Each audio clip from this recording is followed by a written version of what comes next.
all of those all of those men have multiple victims, right? My argument is that not a single woman should be assaulted because a man got into their space because of self-ID. The correct number of victims of this type of thing is 0. That's the correct number. We will never make that number because men are canny and they get around things and they use everything they can to get into women's spaces. This is Here's How, Ireland's political, social and current affairs podcast, presented by William Campbell. Thank you for downloading episode 156 for the 27th of April 2023. I was due to provide the rant for this episode of the Here's How podcast. However, because the interview with Graham is already quite long, William and I agreed to publish without a rant this time. I will be ranting on the next episode of Here's How. One small note before we launch in. Throughout the episode, when individuals are mentioned who may be unfamiliar to people who are not immersed in trans rights debates, William attempts to rewind and give a 1 or 2 sentence explainer describing who these people are in the context of these debates. One that was missed in the episode is Posey Parker, also known as Kellie J. Keane and Kellie J. Keane Minshall, who addressed the recent Let Women Speak event in Belfast. So very briefly, Posey Parker describes herself as a women's rights activist. She has been described by trans rights activists such as the YouTubers ContraPoints and Jessie Gender as highlighting a problematic relationship between the gender critical movement and the far right. This is exemplified by the presence of right-wing groups at her speaking events, although these events were held in public and there is no evidence that Posey Parker invited such groups. Events at which Posey Parker has spoken, including the Belfast event, have been characterised by angry protests from trans rights activists. In a moment we'll have the interview, but first I'd like to thank all the patrons on Patreon who support the podcast. We really appreciate you all, and if you think you can do the same as those patrons and donate the price of a small pack of disposable erasers or a 200-page refill pad once or twice a month, there are details on how to do that on the website and at the end of the show.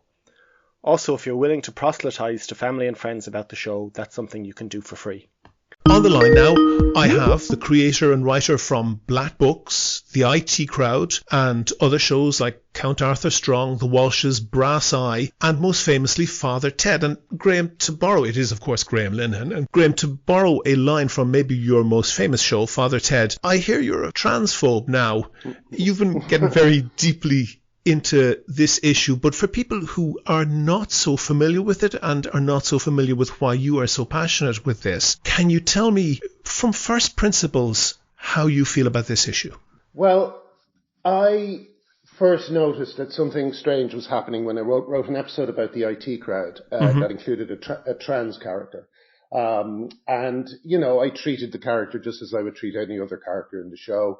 But yet the kind of response, the pushback was much more, I would say, violent and strange than I'd had before. It was accompanied with, you know, with lots of kind of hyperbolic language and stats about things like murder rates and suicide rates that I just thought, what the hell is this? You know, so, you know, a lot of people told me to, educate myself, and, that's kind of that's one of their catchphrases is educate yourself. Who are they? Trans rights activists, you know. Okay. And I really want to make sure that throughout this interview, it's very clear that I am talking about trans rights activists. I am not talking about trans people. You know, trans people, you know, to take a phrase that's overused in this, are along a spectrum of what they believe and where they are on this issue. There's plenty of trans people on my side, and there's plenty of trans people on the other side. Yeah. So when I say they, I mean trans rights activists, and I kind of noticed that the pushback was just of a different quality than I'd ever seen before for a joke. So I looked into it. I did the reading. I did the research, and there were a few things that surprised me. Like, for instance, I realized that the phrase trans women are women was meant literally.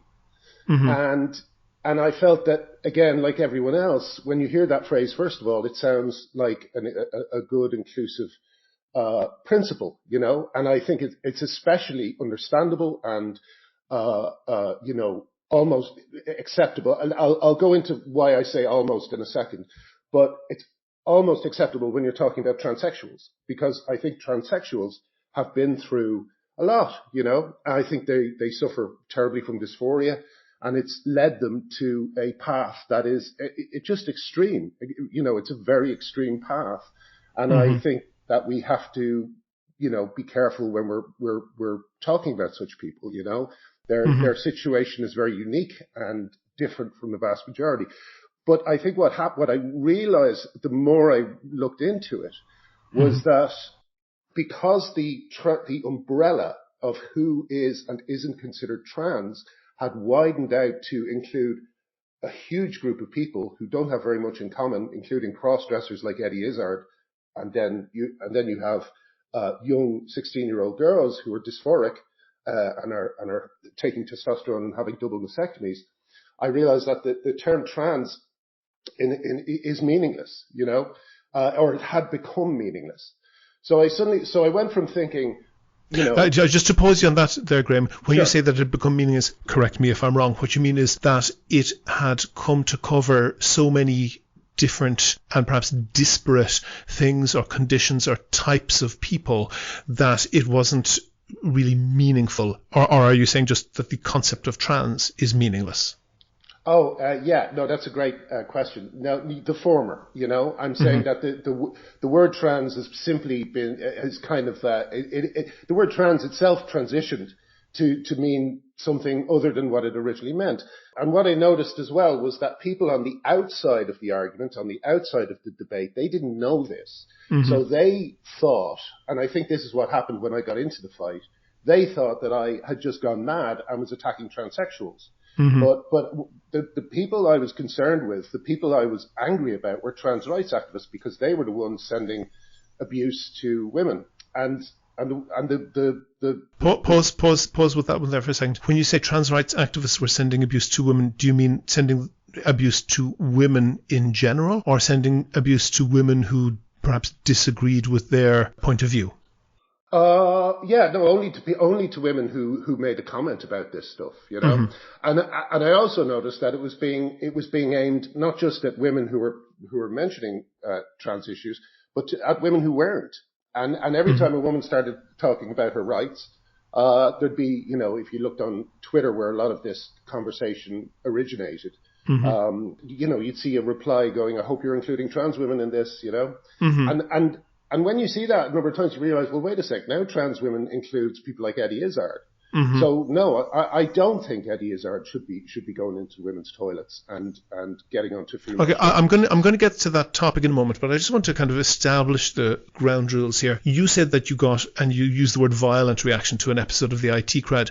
When you say that, I take it you don't mean actual violence, that you mean that there was a very strong reaction to it. Yeah, but the language has always been hyperbolic. Like, for instance, India Willoughby just the other day did a video where they talked about... India Willoughby is a relatively well-known, I think, am I correct, a trans person and also a trans rights activist from the UK? Yes. Okay. And Willoughby used to be, like a lot of transsexuals in this, Willoughby used to be halfway sane. But like recently, they've adopted the kind of hyperbolic side, and the other day Willoughby was talking about transgenocide, you know. It's language like this, it's words like this, it's a kind of heightened, hysterical, frightened discourse that that some people some trans rights activists are using quite cynically, I think, and others, I would argue a lot of, for instance, young trans men are not necessarily engaging in, but are being influenced by. So when someone like Willoughby says transgenocide, that's going to make a whole group of very vulnerable, very troubled people think that someone's coming to get them, you know? Whereas in fact, you know, all the fight, you know, I was just in Belfast for the Posey Parker event, and the whole thing is just set up to maintain principles around safeguarding, around women's rights that have been in place for 100 years, you know? So the idea okay, that Graham, yeah. pause with that for a moment, because I'm aware that you're very deeply into this particular issue, as are not a few other people, but many listeners might not have that depth of knowledge that you have and that sort of background. So I want to start from first principles on this. And one of the things that you mentioned there, which is you talked about trans rights activists perhaps catastrophizing, and using this term that you said, transgenocide, that this person, India Willoughby, mentioned. And I think from your point of view, just in general, it's reasonable to say that there are people there who are perhaps hyping up the opposition to their point of view in an effort to perhaps attract attention, in an effort maybe to justify their own beliefs that may be otherwise seen as very extreme, and to just basically wind up the issue a little bit. But would you agree that if I was talking to somebody, and you mentioned your side of the argument, would you agree that if I was talking to somebody who was in your position on the other side of the argument, they could equally point to people who were talking against trans rights, to use that umbrella? I'm going to analyse that a little bit further later on, but who were using language that was either outright hostile or perhaps written in a way such as to be ambiguous about how, the degree to which trans people would be able to just live their lives and be allowed to just exist in society. Do you think that there exists that on both sides of the argument? Well, here's the difference. I do think there are people on our side who are like that, but they are the fringe and they're the extremes. They're the very extremes. Some of them are traumatized women who do not like men for very good reasons. Some of them are just kind of so some people who are on what you call your side, you're saying, are perhaps women who have been traumatized or been perhaps victims of sexual assault or something, and don't want anything that looks like a male anywhere near them. Am I right? Yes, and also there's radical feminists who separate feminists radical separate feminists, lesbians, who also for political reasons just don't want to have anything to do with that. But here's the key part about that. They are like small fringe groups that aren't really part of the main thrust of modern feminism. The problem with violent trans rights activism is that it's mainstream. I'm going to slow you down on the word, Graham. I'm going to slow you down on the word violent there. When you say violent, do you mean actual violence, or do you mean people who are using language that is perhaps inappropriately strong, or using violent imagery or violent language? Violent language that is leading to violent results. When I was in Belfast, a gay man who was with us was headbutted by a member of staff. When I was in New Zealand, a woman in her 70s was punched by a young man. So the two are feeding each other. The violent language. Yeah, violent language absolutely can lead to actual violence, but I think it's important that we have a clear discussion and that we distinguish between the two. But I take your point, and I don't want to minimize those two incidents, but in the context of war in Europe and in the context even just of what you might come into after a closing time on a Saturday night, that's not an awful lot of violence, really, is it? Well, yeah. Well, I don't know. I mean, you're a man. I'm a man. We don't know what it's like to receive death and rape threats. But J.K. Rowling certainly knows what it's like. So does Julie Bindel. So does Kathleen Stock.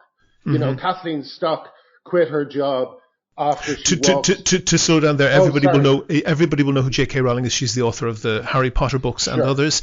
Julie Bindel is quite a well-known public academic and feminist in Britain. And Kathleen Stock formerly was a professor at, I think, the University of Sussex in the UK. She is a lesbian, and she took essentially a feminist line that did not include trans women, that's to say men who have transitioned to be women, that did not include them as women, and was the subject of very active protests at her university, which led to her essentially leaving her job. Tell me what you were going to say about them. Well, she left her job when she was walking to work one day, and she saw posters all along the way calling for her head, basically, And it's like the thing that draws the last two people, Bindle and Stock, together is that they're lesbians, you know? Mm-hmm. And I simply cannot understand why progressives do not see how homophobic it is for lesbians to be told that they must accept male-bodied people as sexual partners. That is like a major, major part of trans rights activism. And it's pure homophobia. It's pure homophobia. So when you say that, to be honest with you, William, I think you're downplaying a little bit the extent of the problem. The violence of the language and the violence of the reaction. Like you said, I don't know if you saw it the other day, but Judy Blume, she is a writer, an author, and a very famous one, I think. And she wrote, she was interviewed and she said, I support J.K. Rowling 100%. Almost the next day, there was a terrified statement from her. And, you know, from being in this fight myself, I know exactly what she went through. She went through, you know, letter campaigns, violent abuse, friends and family. We're rolling down, Graham, I'm going to pause on that. When you say violent abuse, the violence you're referring to is language. Death and rape threats. Okay. Death and rape threats. If death and rape threats were done to black people, I don't think you'd be questioning it so much. No, I'm not. But I think that precision is important here, and that we need to be exact in what we're saying. But here's the thing: basically, misogyny at the moment, violent misogynistic language is acceptable in a way that violent racist language is not acceptable. Misogyny is sort of fashionable at the moment. And, you know, I just think that so I just think that when we're talking about violence, you know, the kind of, the mainstream of, trans rights activism is full of terms like punch a turf, stab a turf, arm trans people. I don't know if you've seen that. That's a big one. And it's like, it's just, and I think the reason for that is because trans rights activism has been hijacked by a kind of cohort of just straight white males. Okay, pause with that, because I understand this is something that you're very, very passionate about, and I want to be able to maybe take some of the passion out. William? And no, you're not going to ask me any questions about it, because I want to put a particular thought to you. Why aren't you passionate about it? Like for instance, in things like women's sports, like why aren't you passionately defending fair sports for women? Why aren't you passionately defending safe spaces for women? That's the thing that always befuddles me. I don't understand why every man who has a woman in their life is not standing up for them.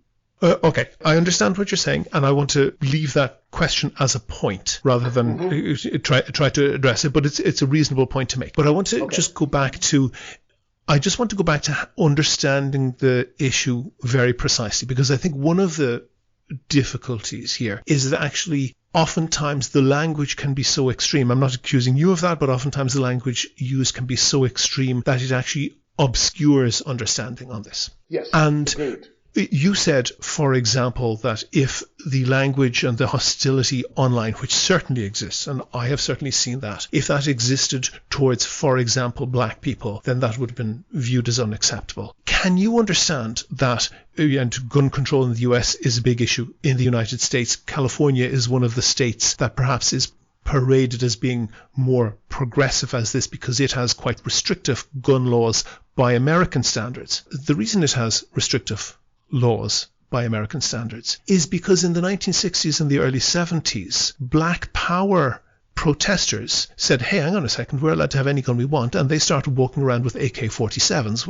without ever shooting anybody, without ever even aiming at anybody. But Black Panther and Black Power protesters with AK-47s gave off a much more challenging visage to people who were threatening them physically. And that is the origin. It was for that reason that gun rights were restricted to the degree that they are in California. It was to prevent black people from essentially walking openly with large weapons. Sure. And can you see that there's a parallel there? That there are some trans people who feel under extreme attack, and they feel that they are in danger all the time, and even if they are not genuinely in physical danger, they feel that there is a violent rhetoric against them, as well as what you have described that's perhaps against feminists and people who take, as you put it, your side of the argument. And could you maybe have the charity to understand that, real or not, and you don't have to comment on whether you think it's real or not, they have a genuine fear that they are under real physical threat, not threat of having mean things said about them, or not threat of having violence threatened against them, but under actual real physical threat. Yes, I get where you're going. Okay, so I'll answer. This is a rhetorical question, but who do you think is making them feel like that? India Willoughby saying there's a trans genocide, or Kathleen Stocks saying that lesbians don't have penises? Who is the person who is causing that fear and who is causing that reaction from people? Okay, can I just then draw your attention to, for example, at CPAC, which is the Conservative Political Action Committee. This is a mainstream conservative event in the United States. This is by no means fringe. This is where all of the American Republican presidential candidates and many more minor candidates would come to network and so forth. CPAC, it's called. And Michael Knowles, who I think is a commentator on Fox News, said, and this is a direct quote, he said, "Transgenderism must be eradicated from public life." Now, what I think, pause, I want to give you a precise question on this. What I think Michael Knowles is doing there is he is being calculatedly ambiguous. So when he says transgenderism must be eradicated from public life, what he's doing is he is telegraphing the strongest possible threat of violence that he could against trans people, while still maintaining a little escape route for himself to be able to say,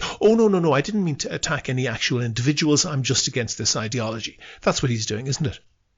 I think Michael Knowles is probably trying to draw more attention to himself. But what does he have to do with liberal left-wing feminists in the UK who are being threatened with violence?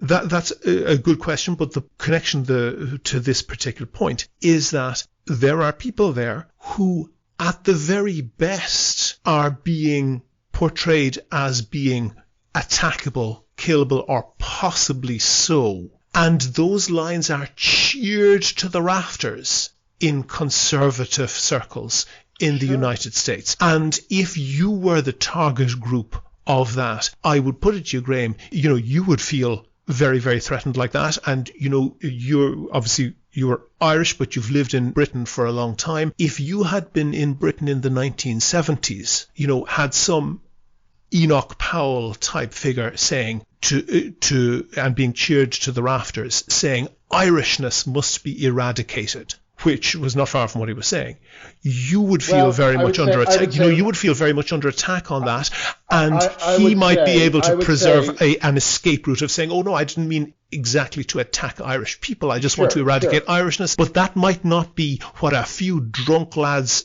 coming out of a pub coming across somebody who was in their target group might think of that. Okay. I would argue that it would be more like if you want to make an actual comparison, it would be more like he would say Irishism should be eradicated.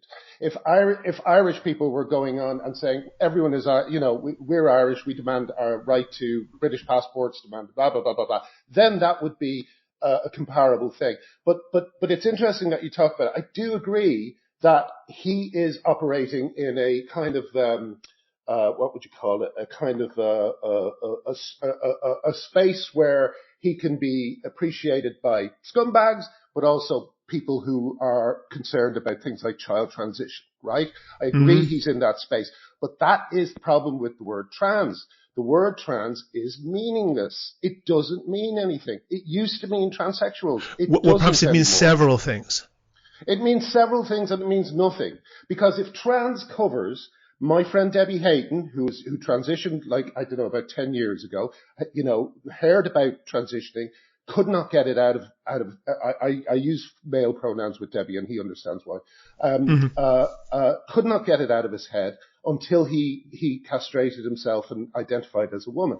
It absolutely devastated his family, and he went on Stella O'Malley's show to show how much the decision cost his family. He's a brave man. He's a brave and good man. He has nothing to do with Eddie Izzard.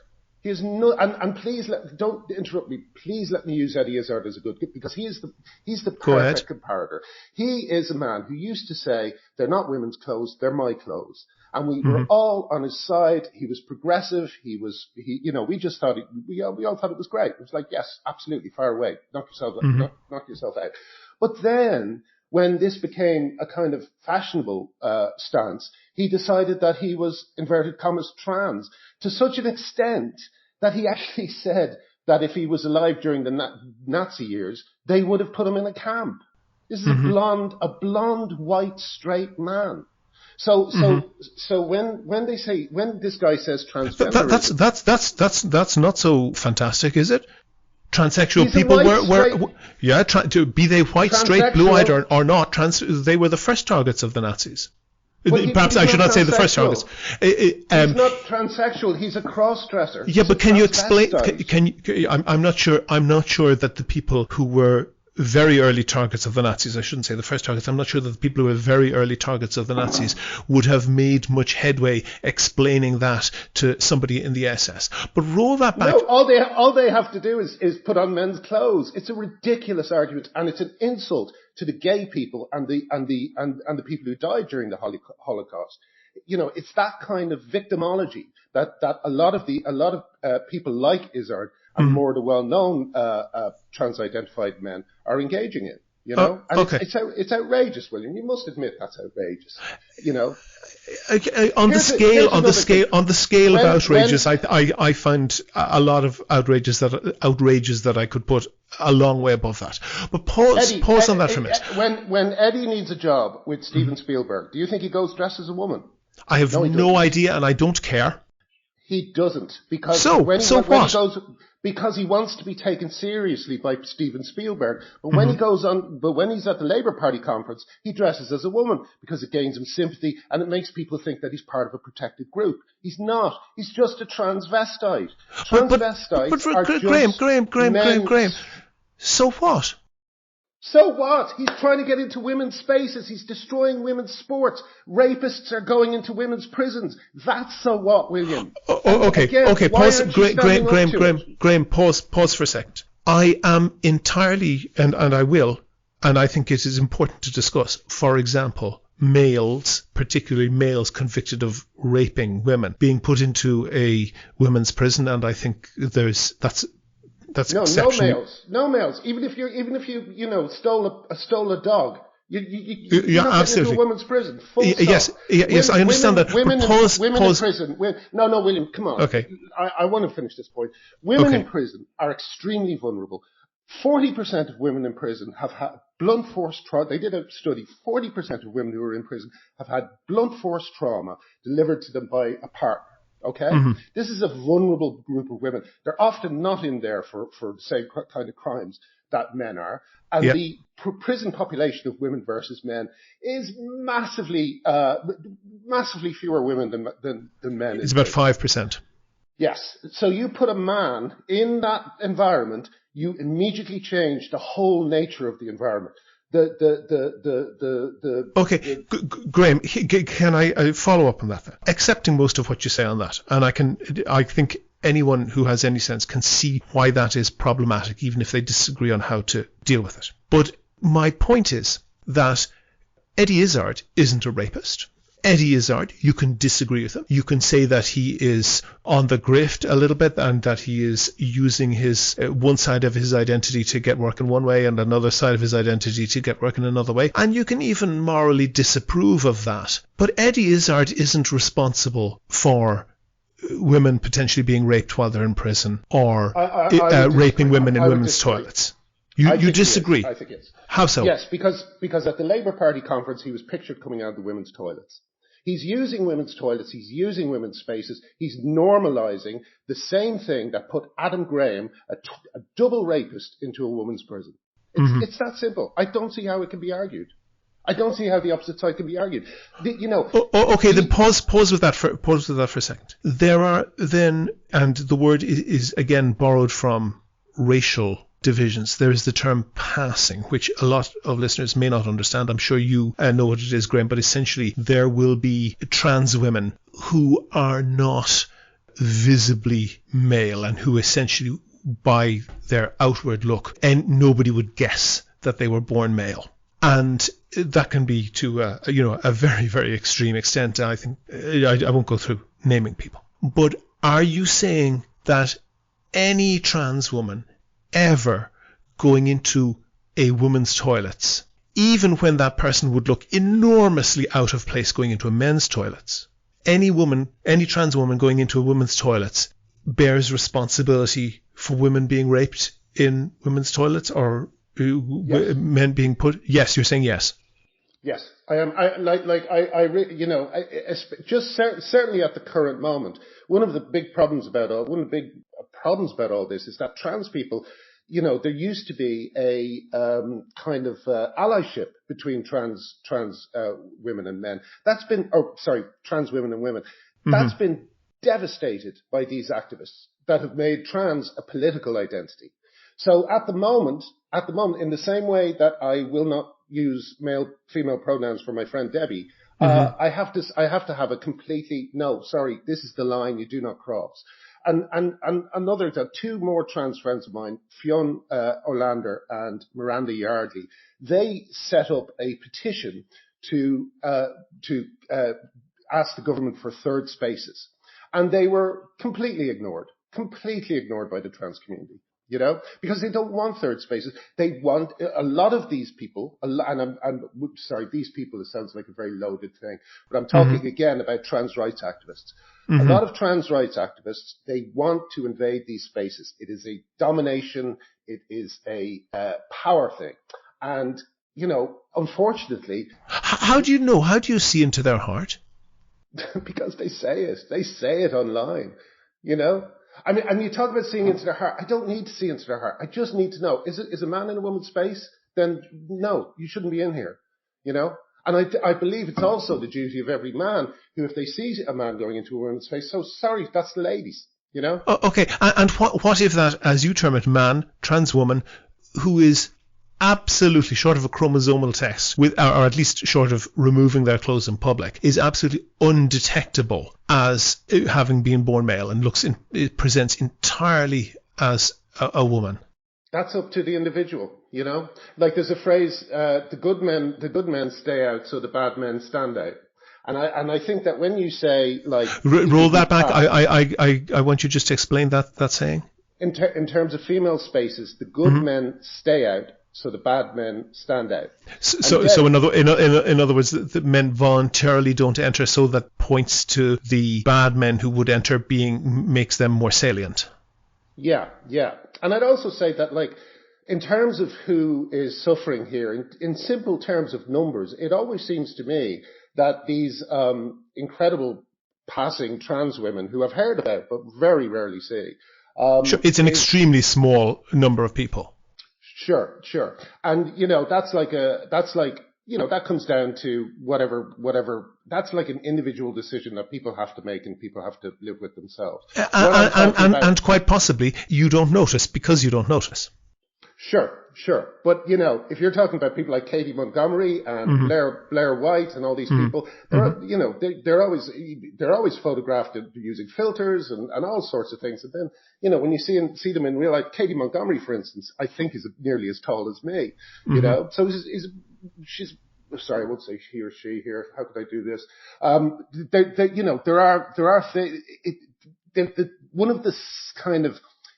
One of the aspects of why trans has risen to such an extent in the last few years is because people are able to present a version of themselves that's completely at odds with the truth. I don't know whether you remember that. I can't remember if I always forget. It's something like "No one knows you're a dog" on the internet. Yeah, from the New York Times cartoon. Yes, exactly. So there's a kind of a what would you call it? There's a kind of almost like a magic spell that's very easily created, which is simply you put a woman's name in your avatar, or in your profile. You do that, and suddenly people are like, I get it all the time. I get people saying, Graham Linden's a misogynist, And it's like, well, how am I misogynist? You know, and sometimes you see in a person, someone come up, their name is Mallory, or Jennifer, or Starcup or something like that, and then you see the photograph, and it's a bloke. It's a bloke making absolutely no effort. There's nothing about them that is what you and I would probably consider. Hold on. I'm sorry, I have to stop you on that one. And I understand what you're saying about the kind of the validity, but making no effort is really, I think, a difficult thing to say about that, because that is language that was used against feminists, particularly lesbians, that, I go on, darling, if you only put a bit of makeup on, you wouldn't look so bad. We're talking about men. I know, about men. But is anybody, male or female, required to meet a particular standard, let alone a particular beauty standard, in order to be considered, William, what they are? There's men on lesbian dating apps who look like me. They look like me, William. They're making no effort, and they're just putting she, her in their bio, and they're invading these spaces for lesbians. Again, why isn't everyone fighting this? Okay, I get your frustration, and I can hear the passion and the emotion that you have invested in this. Why don't you share it, William? Why don't you share? What, for instance, like a woman, like 2 women have been beaten up in the ring in MMA fights. Mm-hmm. Why does that not make you want to? Pick up I would put it to you. What you're referring to is that one trans woman, a male who transitioned to be a woman, took part in MMA, which is Graham, because you're very deep into this, and I want to give people the full background on this. MMA is mixed martial arts, is a particularly violent form of combat sport, and this person competed against 2 separate women and injured both of them quite severely in the ring. I put it to you, Graham, that of female MMA fighters, more than 2 of them have been injured severely, and they... Not by men, William. Does that make a difference? Yes, of course it does. The top swimmer, Leah Thomas, in the women's section, was number 200 or something when he was in the male section. These are mediocre men who are beating up, someone like Fallon Fox. He broke a woman's orbital bone. Not only that, he didn't tell them he used to be a man. He didn't tell them. Mm-hmm. There's a reason why we have sex segregation. It's to protect women. I don't understand. Well, Graham, pause on that. So, first of all, one question that I put out on the podcast, and I think that's all that I can do, is I said that in these instances, for example, contact sports, the reason for the segregation in the first place is because of biological differences. And the people who you refer to as trans rights activists, don't seem to have any difficulty with segregating by gender. That is to say, having people who identify as female or man or woman being sent into one category or another. But it is not gender. It is not the reason for the segregation that you have men's boxing and women's boxing. The reason you don't have a man going up against Katie Taylor is because of the biological differences between males and females. And I can understand that entirely. And I have made that point very forcefully. And I have made the point that trans rights activists have not been able to, at least within my hearing, explain why they're okay with gender segregation when they seem to think that sex segregation is an unacceptable form of discrimination. And I have made that point. But I can hear that you're very passionate about this, Graham, and very, I think, exasperated that more people aren't on your side and more people aren't shouting from the rooftops as I think you feel you are. But can I just put it to you that it might be the case that people who would be shouting from the rooftops with you are kind of put off that, partly by the stridency of some trans rights activists, but also maybe partly by the stridency of yourself and other people who are, as you put it, on your side. Because we can't believe you're not helping. We can't believe you're not helping, William. We can't believe that you're letting women be hurt in prison, that you're letting women be hurt in sports. We can't believe it. It drives us insane. Yes, I'm completely going insane about this, but Arthur Matthews and Neil Hannon pulled out of a musical rather than work with me. Okay, you know? roll back. Who are Arthur Matthews and Neil Hannon? These are people involved with the production company Hat Trick Arthur Matthews wrote Father Ted with me, and Neil Hannon did the music. And and rather than say, well, hang on a sec, yes, this is a kind of important issue, and Graham's been suffering ever since he started speaking about this, rather than saying that, they pulled out, they agreed with the Hat Trick bosses to try and get rid of me from the musical. They tried to give me, Hat Trick tried to give me £200,000 to step away from it. Okay. And I refused. Even though it would have made me rich, I refused because I just can't accept that I need to sacrifice women's safety for the sake of my musical. Okay. I just can't accept it. We're coming in the middle of a story, which is kind of what I'm trying to avoid here, Graham, Sure. which is that you were a very, very successful television writer and developer. Your career has essentially come to a standstill. As it does for everyone. Okay. And you mentioned those two individuals, and what I want to do is Graham, I have a question. Graham, pause. I have a question. Graham, I'm not. No. No, William, I want to loop back to what you were saying. Okay. When you talk about the stridency and the anger and the what might seem like we hear it a lot. Two sides. The two sides are at fault. It's simply because there are no adults in the room. Everything has to be discovered before it's stopped. For instance, for years, Mermaids, the child transition charity, were saying that some children are born in the wrong body. Mm-hmm. As soon as that became popularly known, as soon as that became transmitted in a wider way, they immediately said, "Oh, of course we don't mean that children are born in the wrong body." They are doing all this stuff kind of in the dark because adults won't enter into the room, because people like Arthur and Neil won't say, "Of course women need safe spaces. Of course women need fair sports."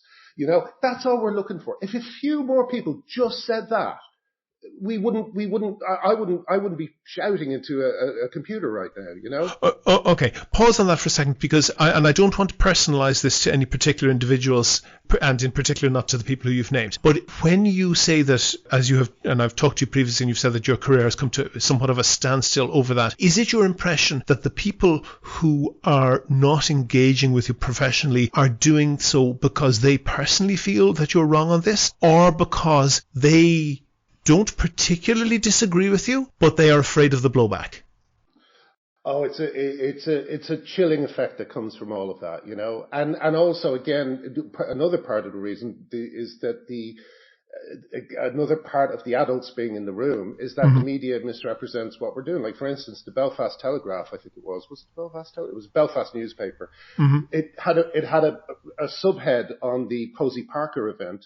And it said that a women's rights event was counter-protest by pro-trans event. Women's rights was in scare quotes, and pro-trans wasn't. Okay. Pause on this. Graham, because we have to give people background to this. This was William. Okay, go ahead. My point. That kind of putting the finger on the scales exists all through this. The Guardian, it only reports on the Tavistock when it absolutely had to. This is a major, major medical scandal. Thousands of children have been misdiagnosed, have had operations that were needless because they were gay or autistic. The Guardian won't report on it. There is a blackout on news around this. And I think it's caused by, within every organization, there are a number of trans rights activists who are threatening everyone else with being transphobic. You've often seen The Guardian hilariously gets called transphobic, even though they try to avoid this issue as much as they can. Okay, but Graham, I haven't often seen that, and I think many listeners haven't often seen that because they're not Guardian readers and they're not as deeply into that issue as you are. And I think the event that you were talking about was when you recently and Posey Parker and some other people had a Let Women Speak rally, which was counter-protested by trans rights activists in Belfast.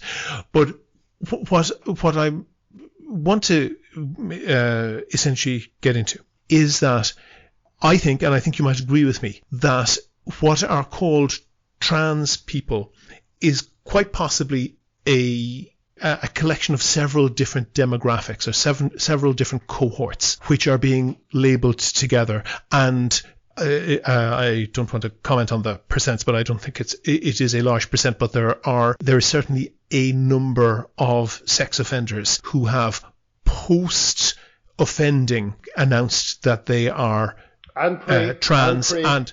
Yeah, that is true. And that is perhaps motivated by a variety of things, perhaps sexual interest and perhaps also just the desire to get into an easier prison system. But aside from that, there are entirely different cohorts of people who do not interfere with anybody else's lives. And perhaps another cohort again is young, that is to say teenage girls who are frequently lesbian, frequently autistic, and you mentioned the Tavistock Clinic. That is the UK.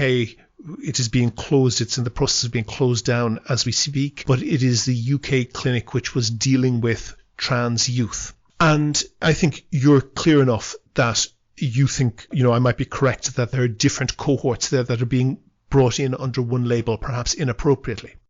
But the question I would put to you is that when I listen to your rhetoric and when I read what you've read, if I was in any one of those cohorts, with the possible exception of the sex offenders, that would definitely make me feel like binding more closely to all the others and identifying them with them more strongly, because what you write and the tone that you take sometimes seems to be a very unfocused attack. And you can rightly say... Can you give me an example? That...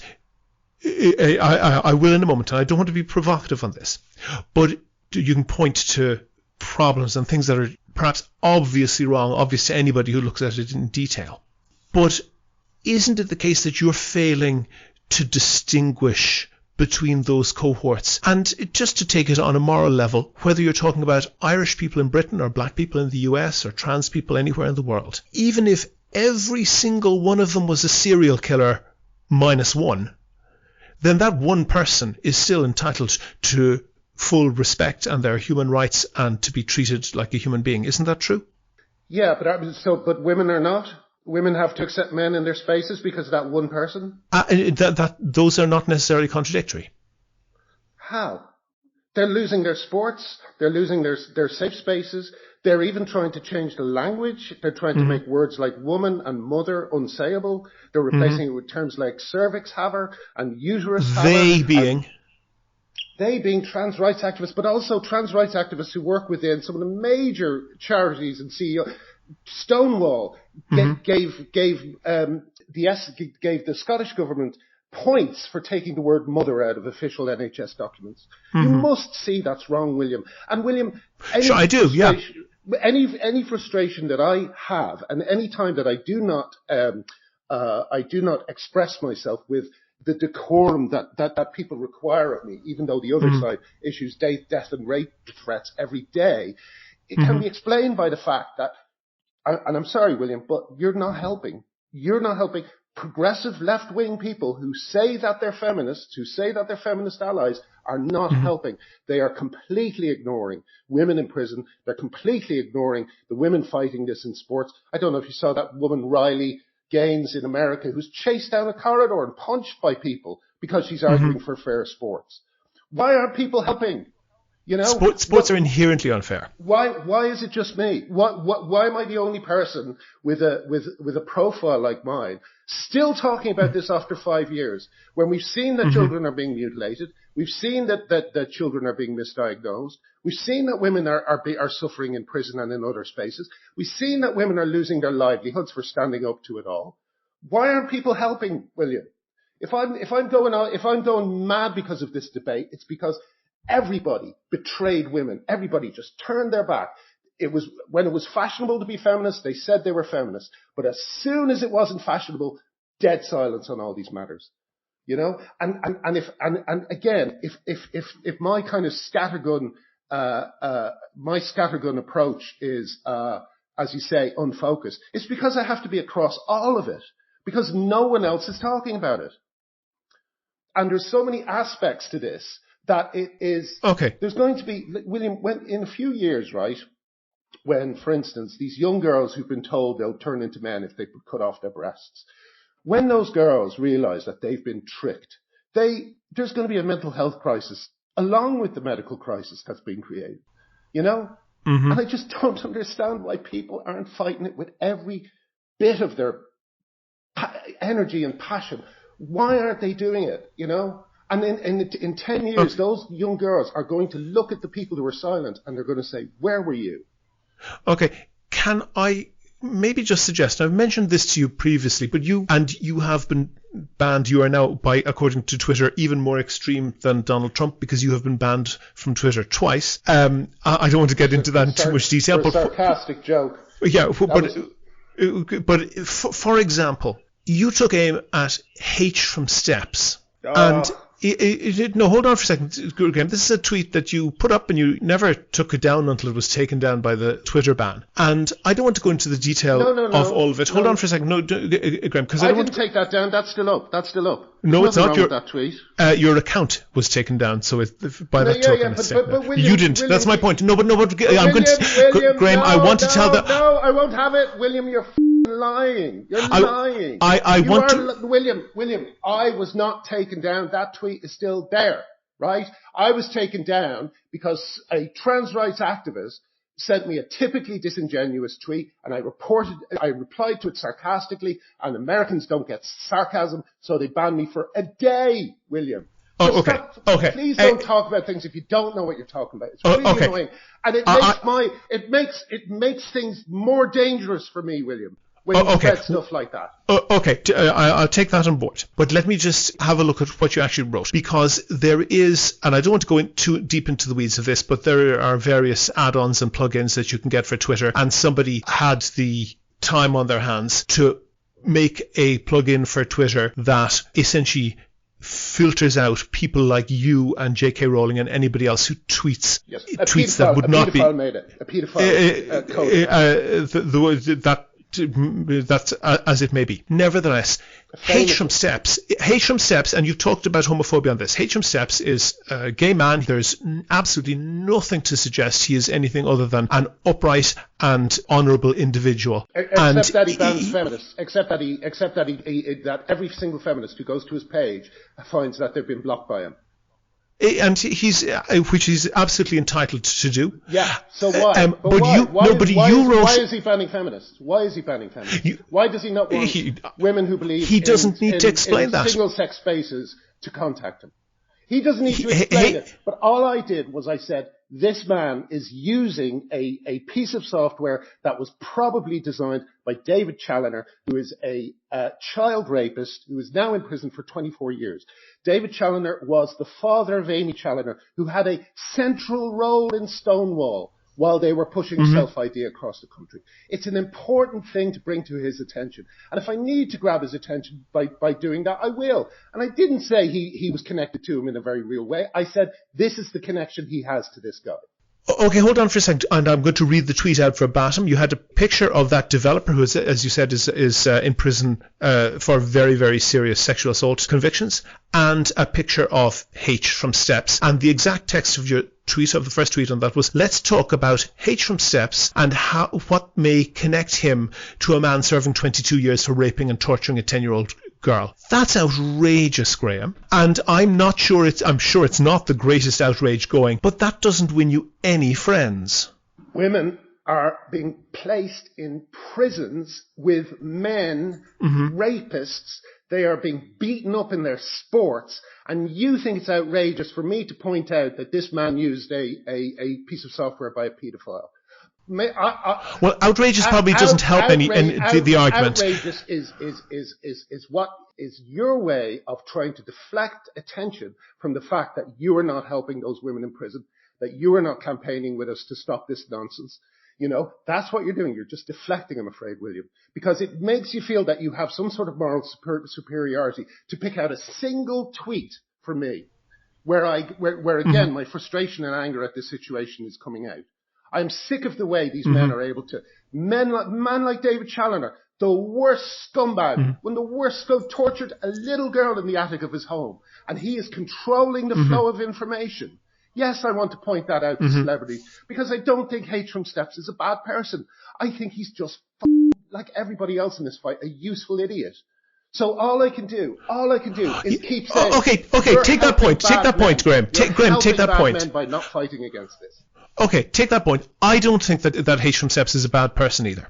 And I don't think you're a bad person either. But I think that H from Steps is probably someone who has devoted drastically less attention to this topic than you have. You can say that you should, and that could well be valid, but I'm pretty sure that that's not the case. And if you want H from Steps or a million other people who he represents who are like him to come to your side, that's probably the worst possible way you could do it.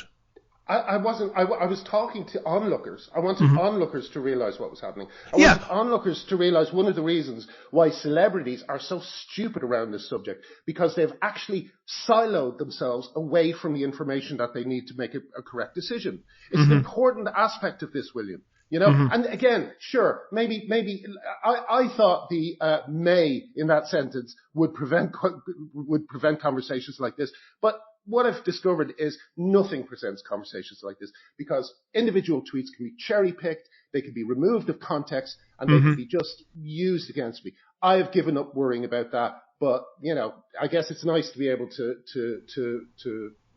fight back against it in person. But sure, I understand. Again, Graham, I understand your frustration. Graham, I understand. Help out. You know, interview female sports stars. Have you interviewed Helen Joyce, who wrote the book Trans, is Irish and was completely ignored by the Irish literary, community, when her book came out. It's one of the most important books on this subject. You know, get those people onto the show. You know, all I'm saying is we're still isolated. We're lied about. They put women's rights in scare quotes. I can't get, if I do a TV program, there'll be a letter writing campaign to get me taken off it. And all I'm saying is that we need to stand up for women. Why aren't people helping? Okay. Again, I'm going to leave that as a point, and that's a very valid point. But what I want to do is I want to get to a point where listeners have a good understanding of what you're saying. And I have to say, Graham, one of the obstacles to that sometimes is yourself, because you're not presenting, you're kind of going into the middle of arguments that people might not understand the start of, and that can be difficult for people to internalize.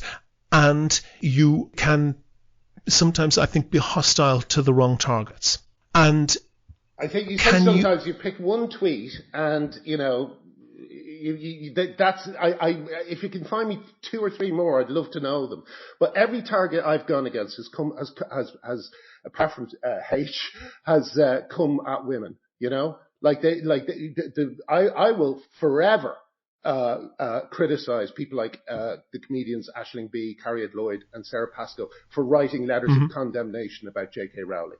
Those letters were based on nothing. You know, and I think it's disgusting that they joined in the harassment campaign against them. There are people out there who make me very angry because of the way they've behaved during this. And yeah, that anger is going to come out sometime. But for God's sake, if people want to calm this conversation down, they have to enter it. They have to enter it and start speaking themselves, you know? And if that happens, I've said this to many people, if that happens, I'll be able to get back to doing comedy, you know? But at the moment, journalists aren't doing their job, politicians aren't doing their job. You know, they're all just either pretending they believe in fantasy, like Keir Starmer saying 1% of women have a penis, or they're actively trying to stop these women from speaking. You know, it'll never. It's the strangest thing I've ever experienced. It'll never stop confusing me. What happened to progressivism, that they just abandoned women?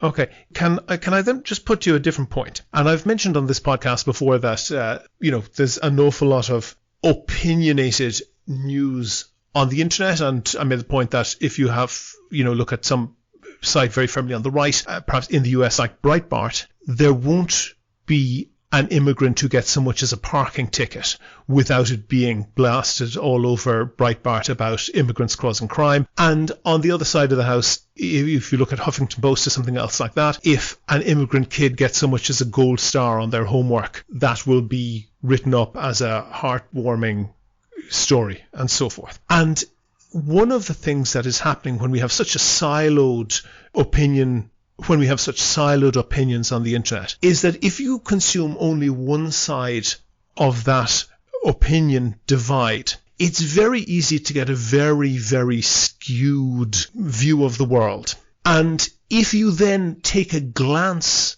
at the other side, it can feel incredibly unreasonable to the point that your whole worldview is under attack. And one of the things that you've got on your website here, on your Substack, is keeping track of trans people or people who may or may not be trans who have been accused of or convicted of sexual assault or some other sex crime. And that's, I'm obviously don't have the resources to research them all, but I'm going to give you the benefit of the doubt and presume that you're 100% correct.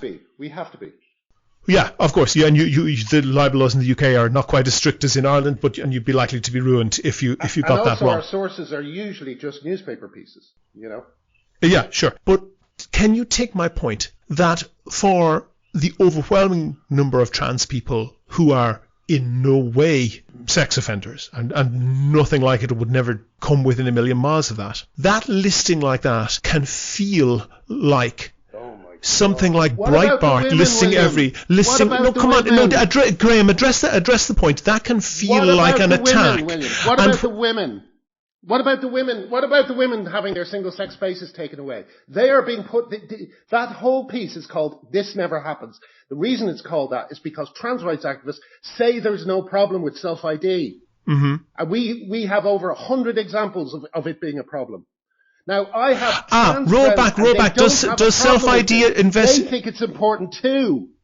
Okay, Graham, does self-ID exist in England and Wales? No, but it does. There's a shadow version of it because Stonewall have told institutions all over the UK that the law is different than what it is. Oh, okay, so but a lot of those cases, in all but name. Okay, but it doesn't exist in England or Wales, and it doesn't exist in the US. And It does in individual spaces. It does. I'm constantly posting reports. I did one from Norwich the other day of a gym where a man is using the women's gym, even though it says that they're sex segregated. So it's not sex segregated. Okay. Are you sure that self-ID, that's to say, trans people being recognised as trans on the basis of their own say-so without any medical questioning of that, are you sure that contributes to that? No, wait. Men being accepted as women. It's very different to what you just said, William. Okay. You know, self-ID. Okay, but is it not the case that an awful lot of the cases that you list exist without that? Exist without that? Oh, this is they're going to get raped anyway, so why make it safer for them? You know, they just discovered, I don't know whether you saw, but there's like a fucking rape epidemic in the NHS. Something like 33 rapes a week that haven't been prosecuted. A study just came in done by Sex Matters. You know, it doesn't need to be made easier. It needs to be made much more difficult for men to get into women's spaces, you know? So I don't buy that argument. But can you take on the point that trans people going into women's spaces, even if it makes people uncomfortable, which I can understand, even if you think it's wrong, that's not a significant contributing factor, and that somebody who's a rapist is not going to be bothered about self-ID one way or the other? I can't remember how many examples are in that piece that started this conversation. I think but 130. Like 130, right. All of those men have multiple victims, right? My argument is that not a single woman should be assaulted because a man got into their space because of self-ID. The correct number of victims of this type of thing is 0. That's the correct number. We will never make that number because men are canny and they get around things and they use everything they can to get into women's spaces and to get access to women. But it's being made easier by an incoherent, contradictory concept like self-ID. You know? That's the problem. If you're talking about transsexuals, yes, there's a conversation to be had. But as soon as you say transgender, you're opening it up to everyone who just wants to say they're transgender. At this point, we briefly lost William's microphone, but William asked a question to Graham if there was anything else he wanted to say on this topic. You may be in a position at the moment, because of your relative happiness in life, your comfort in life, where you'll never need a rape crisis shelter, or maybe you're not interested in playing sports, or you will never end up in prison. And all I'm asking is that people just try and think of those people, think of those women, you know, and also you will not really realize how much you need to be a part of this conversation until something happens to you. I know so many parents who are going through hell at the moment because their kid has decided they're the opposite sex and they're taking hormones that will shorten their life, destroy their bodies. And all they can do is watch helplessly as this happens. In Australia, you can be arrested for getting in the way of it. So I just want people, just please try and be better informed. Please try and look into some of the demonized women like Kathleen Stock and Julie Bindel and listen to what they're actually saying, because it's not what it's being painted as. And once you do, you'll just make it so much easier for this conversation to reach less of a pitch than it's been at today, for instance. That's what I would say. Okay, I hear what you're saying. And what I think I would have to come back with on that is that it seems very clear to me that even if it's nothing got to do with you, and I accept that it has, there is no question that there is a very virulent, hard right-wing group who are absolutely gleeful at weaponizing this issue. And that's another good reason for progressive people to enter the conversation. At the moment, what's happening is that women like, for instance, Helen Steele, who's a long-time left-wing campaigner, she was in I don't know if you remember the McLibel trial, where she took on McDonald's on her own and won. Long-time environmental left-wing woman is portrayed as if she's like Michael Knowles and all these people. These are people who want to be on the left and they're being rejected, you know? So all I'm saying is just if people could open their ears and just try and look past the normal way they get information and see what's actually happening. I don't know. It'll just make the whole conversation easier. Oh, okay, but to take into account, for example, in places like Tennessee and Florida, there are Republicans putting in laws which they are billing as anti-trans or anti-drag queen laws, which essentially make it illegal for a man to wear makeup in the presence of a child. Now, I don't know if you went to the Gaiety Theatre when you were a kid and went to the pantomime and had Widow Twankey and all of that. Would you accept that those people, those very, very hard right Republicans in the US, are doing everything that they can to hype up this issue, and that you creating distance between them and yourself would make it an awful lot easier for people to be allied to you?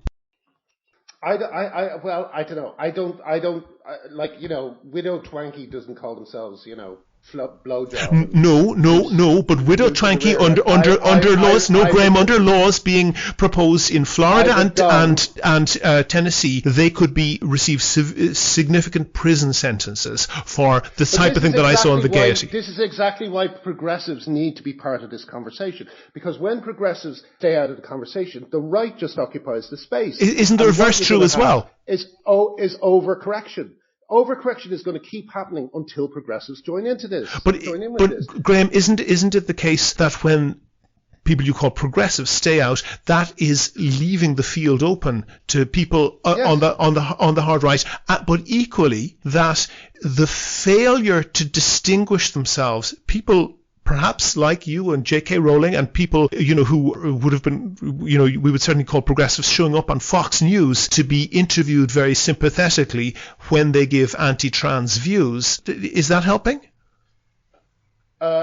Wait, sorry, who's interviewing who in this scenario? When people who previously might have been regarded as progressives show up on things like Fox News to be interviewed very sympathetically as long as they're giving anti-trans views, would you not agree that...